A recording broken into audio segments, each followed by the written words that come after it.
Capítulo 1. Sección 3F. Los primeros años de Ignacia en la Ciudad de México. A inicios de los años 70 estaba terminando una época en la historia de México llamada el desarrollo estabilizador o el milagro mexicano. Los medios de comunicación saturaban a las audiencias de los logros obtenidos en tal proceso, pero ninguno de estos supuestos logros era visible para la gente común de campo, que no poseía tierras. Las personas más vulnerables solo lograban salir adelante mediante su esfuerzo individual y suponiendo que sus semejantes no hicieran algo para quitarles lo poco que habían logrado, como en el caso de Carmen e Irineo, que habían sido echados 2 veces de sus casas. Esas dos características del pueblo mexicano marcarían en las próximas décadas una constante caída moral, influenciada por las tendencias mundiales. En ese tiempo había dos corrientes en México. Una era la nostalgia al campo, que vivían todos los campesinos mal pagados. Ellos generaban música que les recordaba lo hermoso de su tierra natal, lo alegre de sus festividades, los paisajes naturales y la calidez de su gente. Dentro de esa corriente, el cine, la televisión y el radio juegan un papel muy importante, como paliativo, para la situación de extrema pobreza de la gente. Hicieron de la pobreza una cultura, del maltrato y la escasez una parodia, una comedia, todo para aplacar a las masas. Todo esto fue llamado la novela nacional y fue muy bien aceptada por la gente. Otra corriente proveniente del extranjero, que se sentía más fuerte en la capital que en el resto del país, se puede dividir en dos partes. La primera parte es la del rock and roll. Era una etapa nueva de la vida de los jóvenes que iba entrando apenas. En esta era la primera ocasión en la historia que la juventud quería romper lazos con la generación que le antecedía, bajo el lema de no pasa nada, pero normalmente no se refería a cosas buenas, sino que intentaras cosas que eran mal vistas.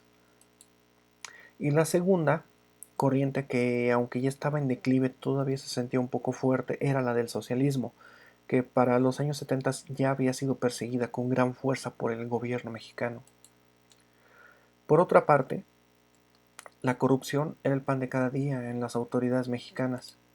Sin saberlo, se preparaba el terreno para la llegada del jefe de la policía más déspota que ha tenido el país, el Negro Durazo, pero ese llega más adelante. Para poder realizar cualquier actividad económica en la Ciudad de México y en el área conurbana, era indispensable contar con la tarjeta de salubridad. Esto auspiciado por la situación que había ocasionado María Félix al hacer que corrieran a los indígenas de la zona del centro histórico. Esta tarjeta era gratuita, pero se tenía que renovar constantemente y seguido pasaban inspectores para asegurarse que todos los trabajadores de todos los sectores la tuvieran. Si no, las sanciones económicas eran muy fuertes para quien no la tuviera. Aunque el procedimiento variaba de un lugar a otro, en general para expedir las tarjetas les sacaban 2 tubos de sangre para su análisis. A las mujeres además les hacían papanicolau. Es ahí donde sucedían abusos y las víctimas tenían que acceder para que les dieran las tarjetas. A los comerciantes que no contaban con la tarjeta les decomisaban la mercancía, esto en el mejor de los casos. En el peor de los casos los arrestaban o los metían a la cárcel con falsas acusaciones y los extorsionaban a ellos y a sus familias. En algunos casos esto se veía tan exagerado que hasta el 16% de las personas que eran detenidas fallecía bajo circunstancias misteriosas, aun cuando todavía ni siquiera se les imputaban cargos. El primer trabajo que tuvo Ignacia fue en una fábrica de calcetas, cuyos dueños eran judíos. Cuando Ignacia recibió su primer sueldo, su pensamiento fue enviarles el dinero completo a sus padres para que siguieran pagando el terreno en San José del Consuelo. La primera vez que envió el dinero a sus padres, lo envió por correo. Cuando el sobre llegó con la carta ante sus padres, no había rastros del dinero. Después de eso vio que era mejor enviarlo por telégrafo, pagar para que llegara el dinero, pero llegaba completo. Los dueños de la fábrica de calcetas disfrutaban torturando psicológicamente a los empleados, que en su mayoría eran mujeres. Todos los días pasaban a la oficina de una en una hasta la tercera parte de las empleadas. Ahí comenzaban a regañarles y gritarles por cosas insignificantes. Mientras las regañaban, Golpeaban el escritorio que era de lámina y hacía mucho ruido. También aventaban carpetas de papeles al piso. Las chicas se intimidaban y salían llorando de ahí.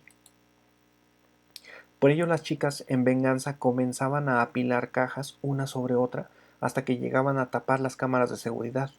Entonces, como no las podían tapar por mucho tiempo, aprovechaban el lapso para guardar algunas calcetas dentro de sus propias calcetas, debajo de los pantalones acampanados que cada una usaba para esconderlas. Y entonces, cuando salían de trabajar, le daban las calcetas que habían robado a las muchachas que habían sido regañadas para que las vendieran. Ignacia, aunque tenía muchas ganas de conocer la Ciudad de México, tuvo que aguantarse un poco, ya que las matanzas de Tlatelolco en 1968 y la de la Escuela Normal en 1971 aún hacían eco en la juventud. Las Carpio le advirtieron que de día y entre semana era más peligroso pasear en la Ciudad de México si eras joven, porque te podían confundir con un estudiante de nivel preparatoria o universidad, a los cuales los policías detenían, y muchos de ellos no eran vueltos a ver. A esta etapa en la historia de la a esta etapa de la historia de México se le conoce como la Guerra Sucia, y se estima que entre 1971 y 1985 desaparecieron aproximadamente 10.000 estudiantes y profesores, tanto del Instituto Politécnico Nacional como de la Universidad Autónoma de México principalmente, aunque también algunos estudiantes de la Escuela Normal y otras escuelas también desaparecieron. En esos tiempos era mucho más seguro ir a fiestas que ser estudiante o docente. En todo esto lo hacía el gobierno para acabar con el pensamiento comunista que había entre los jóvenes. Así Ignacia comenzó a conocer la ciudad de noche. Los fines de semana salía a fiesta, acompañadas de sus amigas de la fábrica. Por otra parte, Ignacia no estaba preparada para el choque culinario y cultural que encontró. La primera parte, la de la comida frita en aceite, fue un duro golpe para su estómago. Tardó muchos años en asimilar y nunca le agarró gusto a las cosas fritas, ni tampoco a las tortas. Y por otra parte, el pensamiento tampoco hizo muchos estragos en ella. Aunque tuvo más afinidad por el rock and roll, sobre todo por la parte de los bailes, la parte de la rebeldía realmente nunca le gustó, y el comunismo realmente nunca pasó por su cabeza. Ignacia duró trabajando en la fábrica de calcetas 3 años, y una de sus compañeras con la cual se hizo muy amiga, llamada Magdalena Mata, Magdalena tenía un hermano llamado David, que empezó a andar con Ignacia. Magdalena y David eran hijos de personas de campo, al igual que Ignacia, por lo que ella se identificó rápidamente con ellos. Ellos venían de Zacatecas para probar suerte en la Ciudad de México. La mayoría de los que emigraban a la Ciudad de México lo hacían por necesidad económica. En el caso de Ignacia, ella lo hacía para escapar de su pasado, que aunque le dio bellos recuerdos, ahora todos ellos eran nostalgia. Desconozco realmente el motivo por el cual Magdalena y su hermano David habían migrado a la Ciudad de México, pero ellos no contaban con una residencia fija, y por lo tanto le propusieron a Ignacia que se fuera a rentar con ellos. Magdalena e Ignacia renunciaron a la fábrica de calcetas y se fueron a buscar un trabajo más cerca del centro, y ahí fueron a rentarse. Por esas fechas, Magdalena era novia de un chico llamado Ángel.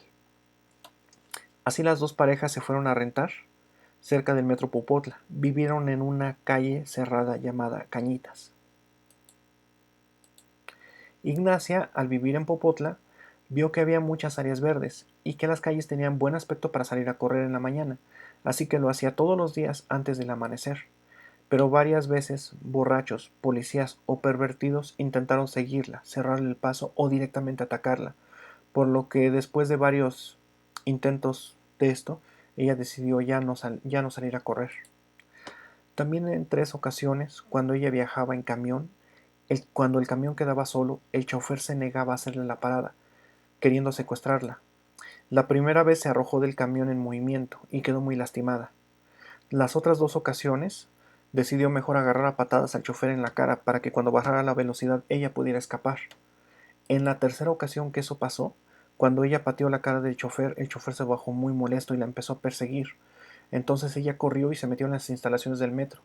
Y entonces fue cuando llegó con el policía que el chofer dejó de seguirla. Ignacia notó que la gente tenía otro trato con los que tenían un acento de provincia, por lo que trató de quitarse el acento lo más rápido posible. Ignacia no sabía que ella sin querer se había convertido en un número más de los miles de campesinos que habían migrado a las grandes ciudades y que por lo tanto también competía con ellos por las mismas oportunidades y que sufría con ellos la misma discriminación. Ignacia se enamoró de David y a él sí lo amó, a diferencia de todos los novios que tuvo en los sauces, por lo tanto a él no se aferró. Hacia 1974 Magdalena se juntó con Ángel y David con Ignacia, por lo que se fueron a rentar por separado. David llevó a Ignacia con una amiga conocida de él llamada Eva, a quien nos referiremos de aquí en adelante como Doña Eva. Doña Eva les rentó un cuarto en su casa, cerca del Metro Pantitlán, muy distante de donde rentaban originalmente, pero estaba cerca de donde vivía Magdalena con Ángel, que era en la colonia agrícola oriental, aunque ellos rentaban ya en el Estado de México y Magdalena con Ángel estaban ya en la Ciudad de México, en el Distrito Federal de aquel tiempo. Doña Eva tenía dos hijos, un niño y una niña, de aproximadamente 3 años cada uno. La niña se llama Sonia. Doña Eva trabajaba en una residencia haciendo limpieza en la zona de Tasqueña. Ella no iba a diario, sino que solamente iba 2 o 3 veces por semana. Cuando doña Eva iba a trabajar, Ignacia le cuidaba a sus niños, por lo tanto Sonia le agarró mucho cariño a Ignacia y le llamaba tía Nachita. Doña Eva era originaria de un pueblo llamado Ozumba, cerca del Popocatépetl. La pareja de ancianos, dueños de la casa donde doña Eva trabajaba, no tenía hijos, ni tampoco tenía familia.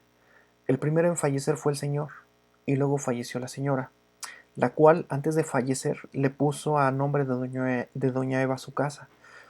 Y doña Eva, cuando tomó posesión de la casa hacia 1985, la puso en renta, nunca la habitó, pero con el dinero de la renta doña Eva nunca tuvo que volver a trabajar. Ignacia quedó embarazada hacia finales de 1974 y David, para casarse con ella, fue a su pueblo a arreglar las cosas para preparar una gran boda. Sin embargo, la familia de David no permitiría que se casara. Entonces lo enviaron contra su voluntad a Estados Unidos y él radicó en el estado de California.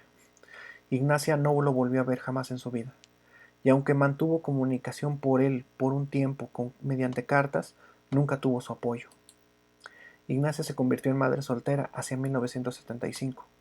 A su hijo le puso Antonio, en recuerdo de su abuela Antonia. Ignacia siguió viviendo con doña Eva, consiguió trabajo en una fábrica de plásticos por el Metro Pantitlán y con ella y cuando ella no estaba, doña Eva cuidaba a Antonio. Magdalena también trabajaba en la misma fábrica, pero tenía distinto turno, así que en ocasiones, cuando doña Eva no cuidaba a Antonio, lo cuidaba Magdalena. Por su parte, también Ignacia cuidaba a la hija que había tenido Magdalena con Ángel, llamada Nancy, en lo que se rolaban los turnos. Magdalena y Ángel compraron una casa en la colonia agrícola oriental y ahí habitaron por muchos años.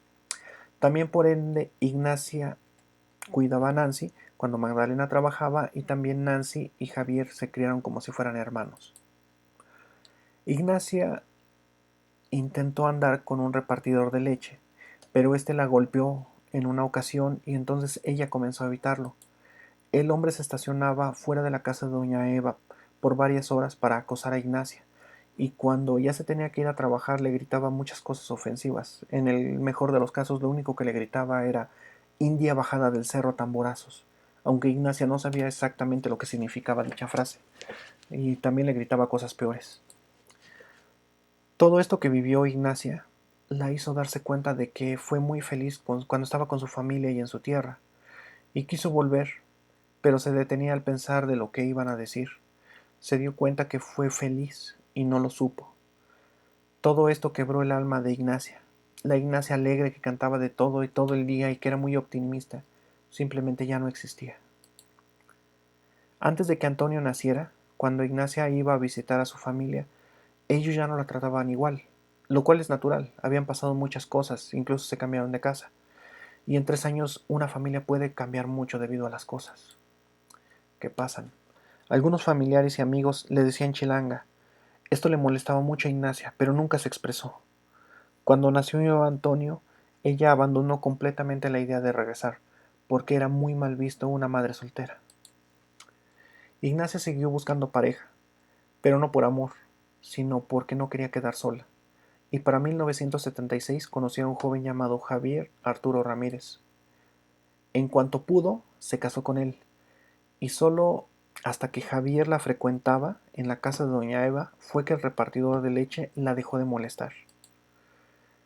Javier Arturo, que llamaremos de aquí en adelante Javier, nació el 5 de marzo de 1952. Antonio, el hijo de Ignacia, nació el 4 de marzo de 1975. Entonces esto hizo que hiciera más amena la convivencia. No sé si fue por conocer a Javier, que Ignacia le puso a este Antonio también Javier, sin, sino que quizás también lo llamó antes. Pero el chiste es que cuando Javier Antonio, al cual nos referiremos de aquí en adelante como Javi, tenía 10 meses, fue registrado por Javier con su apellido, y de hecho Javier lo trató como su hijo, aunque Ignacia discrepa de esta opinión. Fin de la sección 3.